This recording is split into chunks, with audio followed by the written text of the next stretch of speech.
Be seated. Oh, the story I'm about to share with you is one of my favorites. I know I say this almost every week, but it's true. Jesus heals the man born blind. So listen to this from the Gospel of John.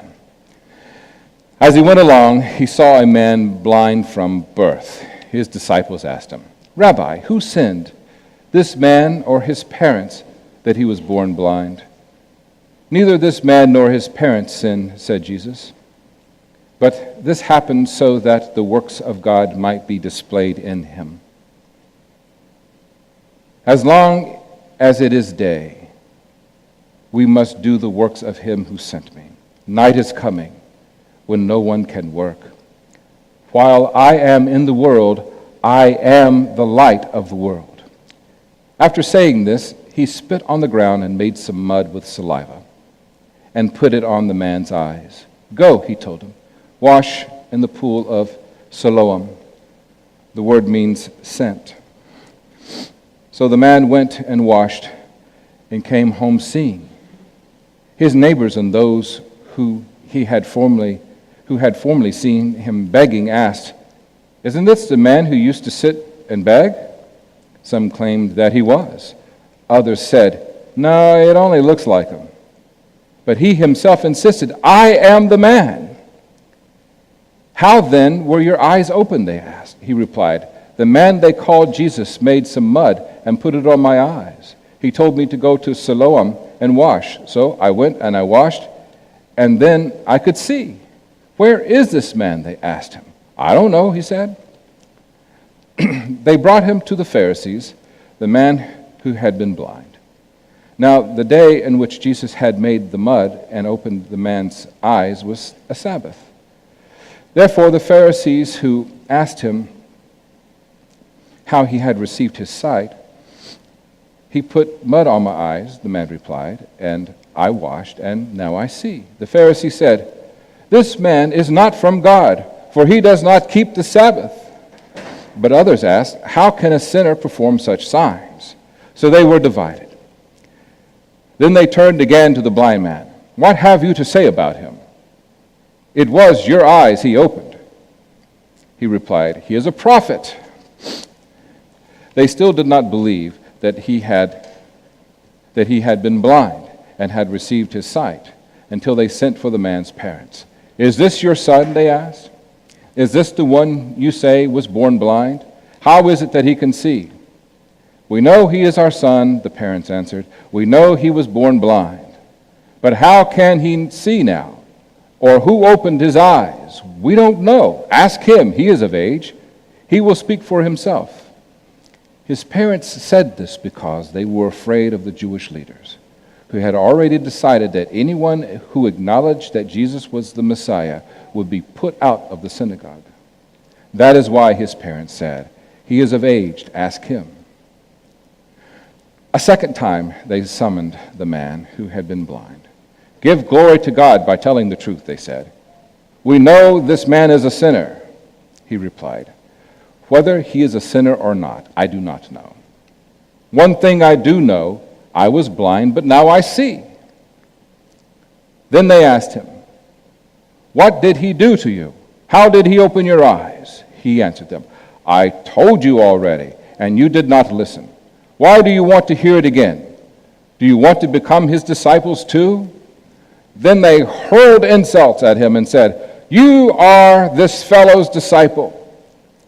We are disciples of Moses. We know that God spoke to Moses, but as for this fellow, we don't know where he comes from."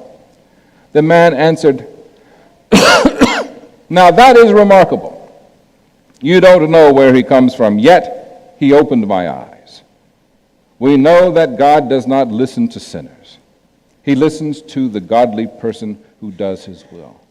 Nobody has ever heard of opening the eyes of a man born blind. If this man were not from God, he could do nothing." To this they replied, "You were steeped in sin at birth. How dare you lecture us?" And they threw him out. Jesus heard that they had thrown him out. And when he found them, he said, "Do you believe in the Son of Man?" "Who is he, sir?" the man asked. "Tell me so that I may believe in him." Jesus said, "You have now seen him. In fact, he is the one speaking with you." The man said, "Lord, I believe," and he worshipped him. Jesus said, "For judgment I have come into this world, so that the blind will see, and those who see will become blind." Some Pharisees who were with him heard him say this and asked, "What? Are we blind too?" And Jesus said, "If you were blind, you would not be guilty of sin. But now that you claim you can see, your guilt remains." Oh, that's a good story. It's chock full of good stuff. The I am saying. You know the I am saying? It starts way back with Moses in the burning bush. When Moses asked, "Who is it that sends me to go to the Pharaoh, the most powerful person in the world, and have all of his labor force, his free labor force, his slave labor force, to let his people go? Who is it that I should say sends me?" And God says, "Tell them I am sent you." So that was like one of the first names of God, which is not really a name. It's the essence of a person, right? Or the essence of a spirit, a power.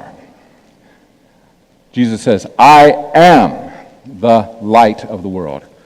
That's all throughout the Gospel of John. I am the bread of life. I am the branches in the vine. I am the light of the world. I am the light. Jesus is not talking about the lights that you see here. Jesus is not talking about the light of the sun. Jesus is talking about enlightenment. You know what I'm saying? Not talking about the light you see with your eyeballs and the light you see with your spirit, the light that you see with your mind. Enlightenment, being able to see beyond your senses. I am the light of the world, he said. Now, this passage directly challenges the theology of that day, that a person who has an illness, a disease, a disability, is being punished by God because of their sin or their parents' sin or their grandparents' sin. Go look it up, Numbers 14, verse 8. The iniquities, that's a favorite word of the Baptist, the iniquities. The iniquities, or the sins of the fathers, will be visited upon the third and even the fourth generations of their offspring. Ouch! Ouch! You mean the way that I am today is because of what my great-granddaddy did? But that was the belief system, you see. Who sinned? Jesus, his parents, or him, that he was born blind? That was the belief. And you know what? Even to this day, people still believe that is true. A minister that I had growing up, son was born with a cleft palate. And I remember hearing our preacher preach to us and lament that he recalled everything that he had ever done wrong in his life, and it was because of all the wrong, bad things that he did, his son was born with a cleft palate. Oh, what a burden to bear for a father. I know his son was born with a cleft palate because something happened in the genetics and the DNA, right? We cannot live lives so perfect that stuff like that will not happen. But that is still a belief even to this. Jesus is directly challenging that theology, that doctrine. He says, it wasn't the sins of his father, nor his sins. Like how much sin can a person create in the womb, right? That you're born blind. That's rather silly, isn't it? But God is going to use his disability to show God's glory. Now, whether or not God caused his sin, I don't know. But think about it. Some of the most inspirational people in history are people who have disabilities and who overcome them. Am I right? Helen Keller, boy, did she have some of them, deaf and blind. One of the most inspirational people, Marlene Matlin, right? Academy Award-winning actress. When I've gone to the candlelight services at Epcot, I love it when she's the reader. It's very I mean, just watching her read with sign language, the Christmas story, right? Stephen Hawking, brilliant physicist. Someone says, you have this man who has this incredible mind, but God gave him a body like a sack of onions, right? Franklin Roosevelt saved the United States from the Depression, and he, along with Winston Churchill, saved the world from fascism and Nazi Germany. Not bad. He had polio. Who else? Oh, even in our own church, we had a young woman, most of you don't know her, but I know Alan and Marge, Cami Ogren, some of you, Barbara, Cami Ogren, championship skier at age 16, discovered she had bone cancer in her right leg. It was amputated from the hip down. She went on to be a Paralympic champion all over the world. She was so good that Mastercraft gave her a boat as a sponsorship. It's pretty good. Ski manufacturers designed a ski for her so that she could flex the ski with one leg, because most of the slalom skis you could flex with two, right? They designed a ski for her so she could flex. Yeah, pretty amazing. One leg, never stopped her. Oh, and because of all the chemo and the radiation, said her ovaries were fried. She would never have children. She has two. Yeah, Cami Ogren. We also have somebody else in our church, one of my heroes now, Todd LaFlame, born blind. Well, he can see enough not to bump into things. But Todd, born blind, abused physically, abused theologically, doctrinally, told he was possessed by demons, told that his only hope was to confess Jesus and to be shot in the head, right? Yeah, that's lovely. How about that for some Christian doctrine, right? Todd, a couple of years ago, decided that he was worth something. And Todd started a path of empowerment, you see. Todd believed his whole life that maybe this was just as good as it's going to get. And through that path of empowerment, Todd has started taking on leadership at our church, and he manages our warm welcome team. And he's shown excellent leadership in managing our warm welcome team. And Todd has started to learn new skills. He's going to classes and developing computer skills. He's taking all these tests. And Todd has become this powerful, self-empowered man. And now, as he shared today, he applied for his first job in 25 years. That's a huge step. You see, Todd is my hero, because Todd took a risk that many of you and I take for granted. You know how scary it is for a person to get on a bus who cannot see to go to work? Yeah. Todd, congratulations. You're my hero.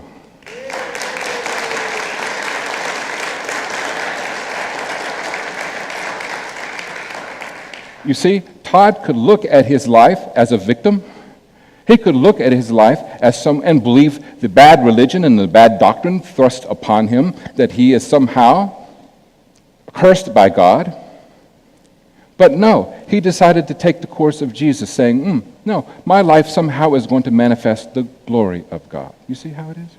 Viktor Frankl wrote a book many years ago called Man's Search for Meaning. Viktor Frankl was a survivor of the Holocaust. Viktor Frankl created a whole course of psychology that has helped humanity for generations. He was a life-changing book for me, using his Holocaust experience. Not as, oh my God, look what happened to me, I'm a victim of horrible evil, but he used it to help change lives afterwards. And the premise of the book is find meaning in your suffering. Find meaning in it. It's not random acts of God's pissed offness. I don't know if that's a theological term.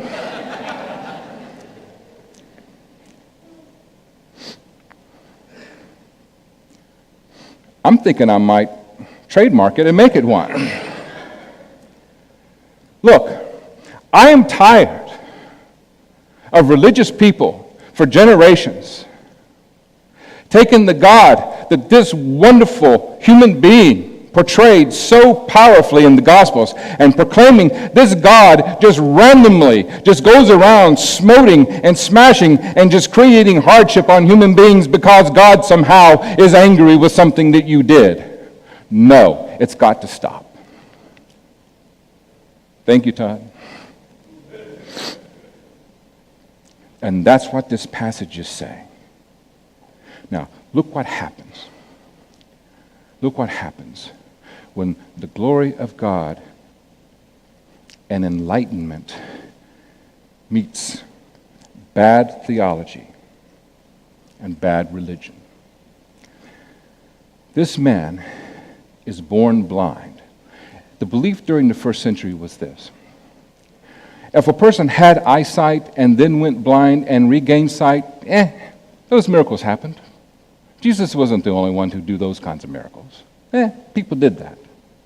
But a person who was born blind, nobody had ever done that. They were beyond miracles, right?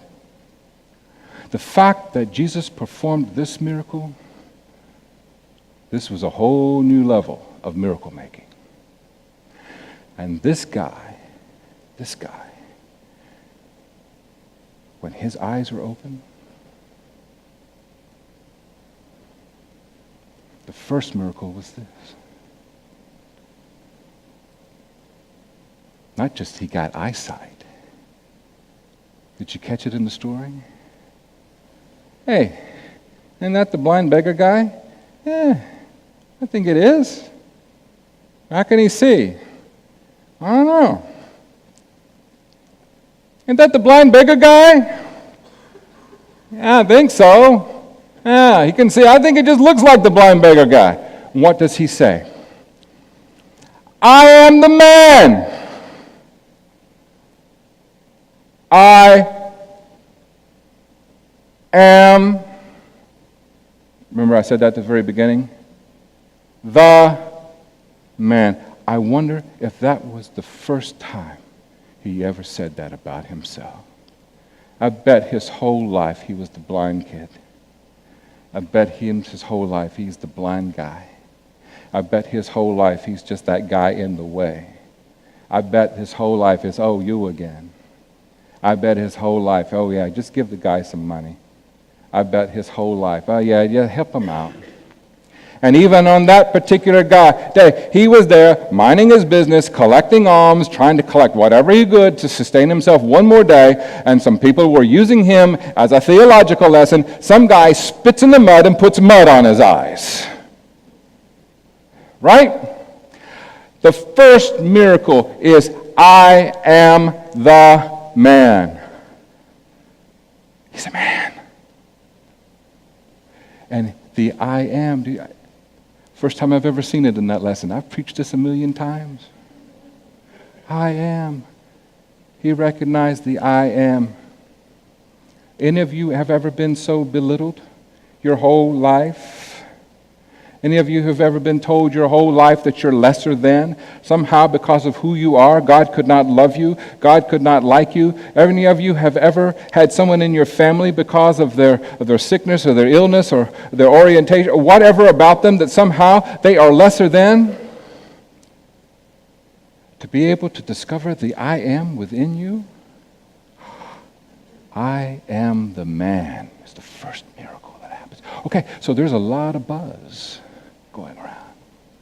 What's the buzz? Tell me what's happening. What's the buzz? Tell me. Thank you for that reference for Jesus Christ Superstar. Thank. And now the Pharisees want to know what's happening. You say you were born blind? Yep. Who did this? Some guy they call Jesus. What did he do? Put mud in my eye. What'd you do after that? Washed it off. Now you can see? Yep. When did you do it? Saturday. That's the Sabbath, right? Mm-hmm. This Jesus guy must be a sinner because he cannot heal on the Sabbath. You ever see the movie Up? This house full of balloons takes an old guy and kind of a outcast Boy Scout to paradise. And as they're walking around paradise, they come upon a dog named Doug. And how do we know his name is Doug? The dog tells them, "Hi, I'm Doug. I just met you, and I love you." Right? And the little boy asks the grumpy old guy, "Can we keep him?" And the old guy says, "No." "But he's a talking dog." Old grumpy guy missed the point. He's a talking dog. Here stands before the religious elite a guy who was born blind, who has his eyesight, and what is it that they can only see? Jesus healed him on the Sabbath, therefore Jesus must be a sinner. They never saw the man. Boom. They call him back. Tell us again what happened. He tells them again what happened. Who did this? I think it was a prophet. A prophet? Mm-hmm. You see how it's starting to evolve? What did he do? I told you already. You're not listening. Call his parents.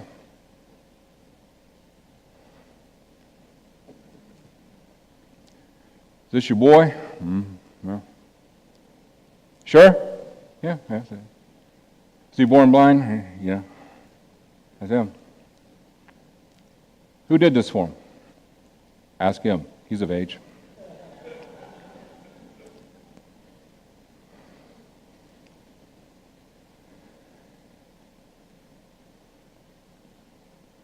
Any of you got kids? If you had a kid born blind, maybe you've been living with the guilt. You did something. We all did something, right? You've been carrying the guilt. Your kid born blind. Your kid can see. And that's the best you can do. But they were afraid, right? Afraid they were going to get kicked out of their religion. All they could see was they were going to get kicked out of their religion. They were blind to the fact that they had a son who could now see. Some bad religion going on. Bad religion. Bad religion. Bad religion.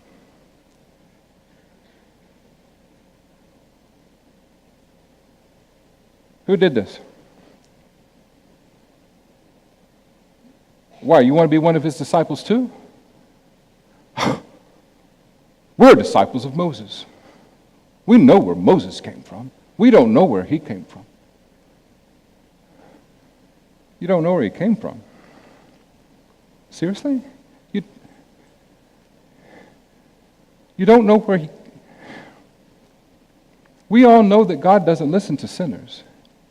Now, the blind beggar who just knew that they called him Jesus, the blind beggar who's now in the synagogue with the religious elite who know the doctrine and the rules inside and out.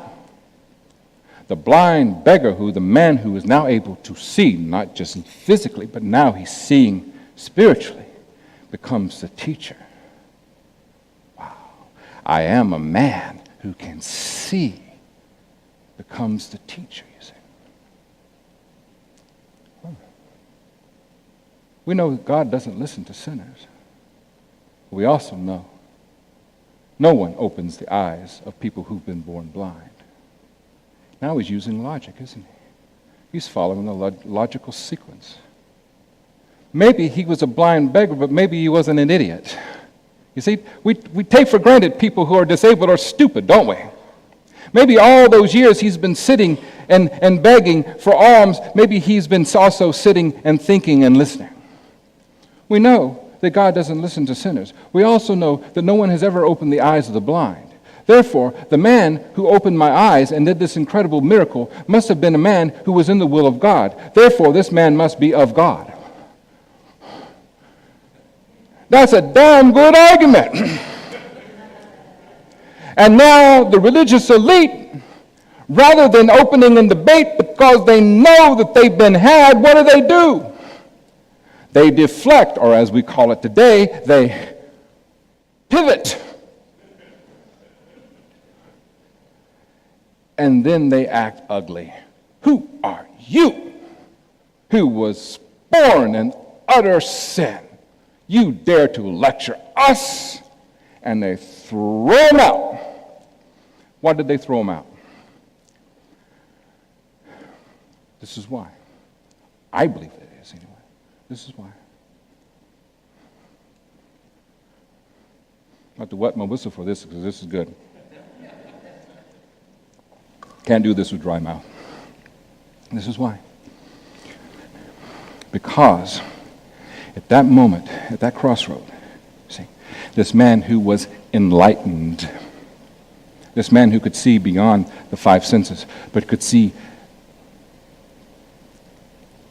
the realm of God, this man was challenging their doctrine, their religion, their belief system. And these were men of wealth and men of power. And if they were to let go of that doctrine,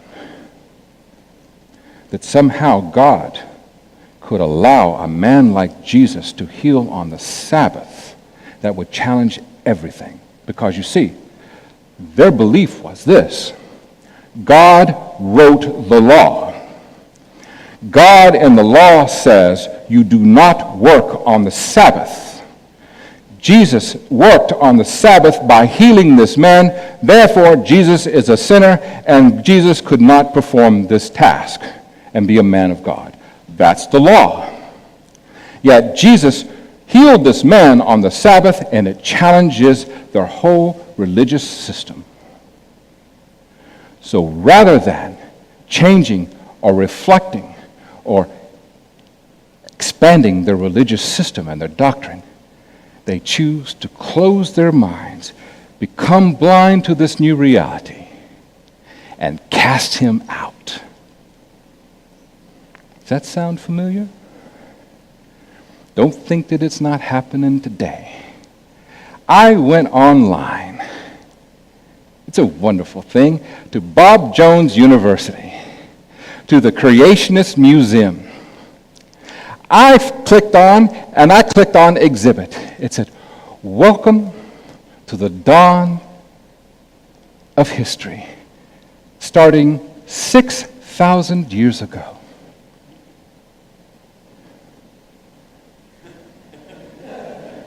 In the beginning of time, with Adam and Eve in the garden, and there they are, human beings walking with the dinosaurs, living in peace with T-Rex.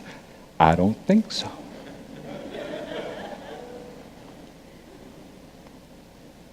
Regardless of the data, regardless of scientific evidence, because these people are biblical literalists and they count backwards and they say, oh, well, when you look at the numbers, the earth is 6,000 years old.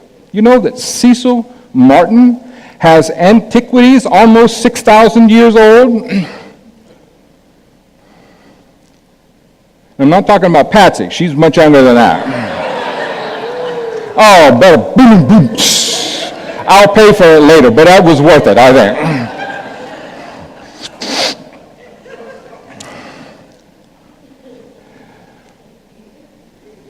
Their doctrine and their religion is so important, and their literalism, that they're really willing to defy all the evidence. See? That's sad. All right, very quickly. We also see this man transform from being a beggar and a nobody to discovering he is a man with an I am, to someone who has no clue. They call him Jesus. Oop, I think he's a prophet. To he cannot be a sinner. To getting cast out of his religion, which was really never his. They never, throughout the whole process, ever acknowledged his humanity. They could only protect their doctrine. To then finding that the man who healed him had compassion for him, because all that he had seen and experienced. And then when he discovered this man who had enlightened him, then he worshiped. Enlightenment. Jesus had to transcend his religion, and we have to transcend ours too. Christianity was not created by Jesus. He was Jewish. Christianity has a lot of baggage with it. Westboro Baptist Church, who protest funerals of our fallen servicemen and women, who carry signs, "God killed your son because God hates fags," is a Christian group. The Ku Klux Klan is a Christian group, right?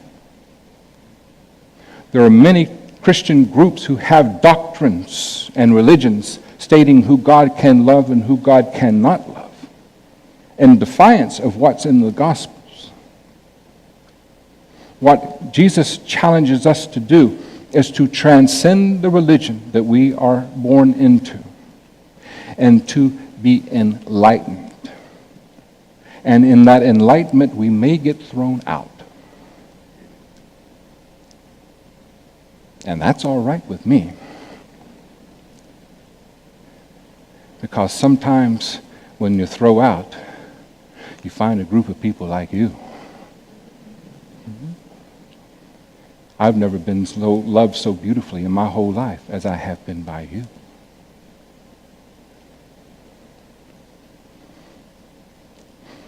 We, as followers of Jesus, we, as the church of Jesus, community of faith of Jesus, must decide, is the doctrine more important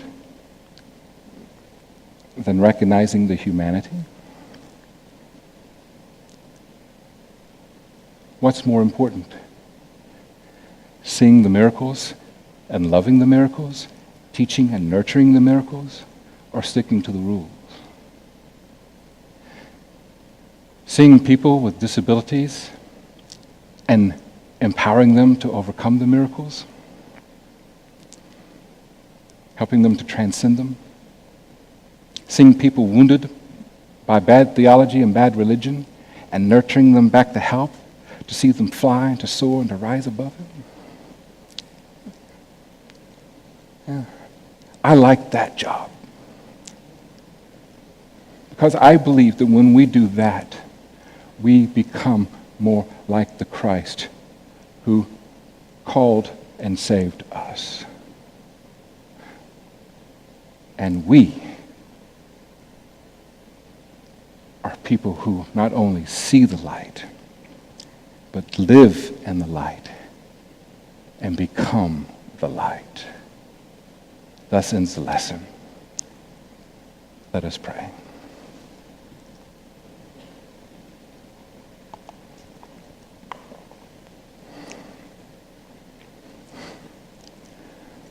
Gracious and loving God,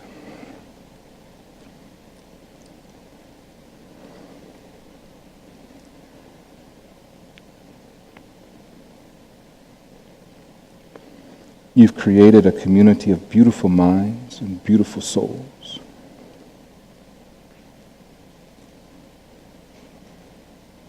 You've brought all of us together here, not only to become healed and become strengthened, but to also to be healers and to strengthen others. May each and every soul here know that this is a safe place to ask questions. This is a safe place to believe, to explore. It's even a safe place not to believe.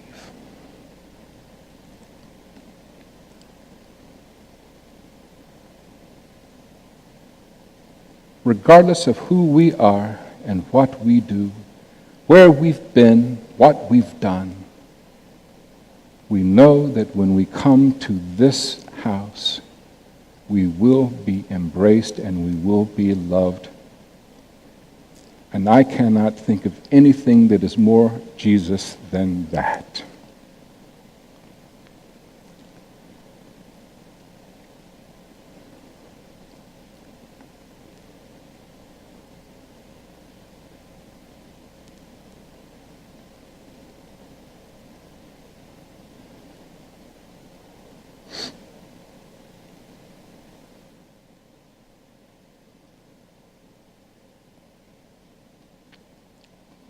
may each and every one of us see the man, see the woman, see the boy, see the girl, and everything in between,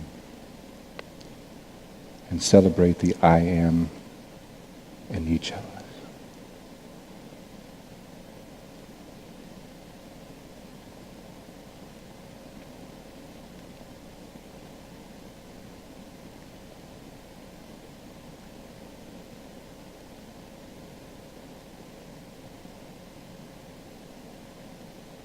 Thank you, O God, for places like this. In Jesus' name I pray. Amen. Thank you all. You've been very patient today.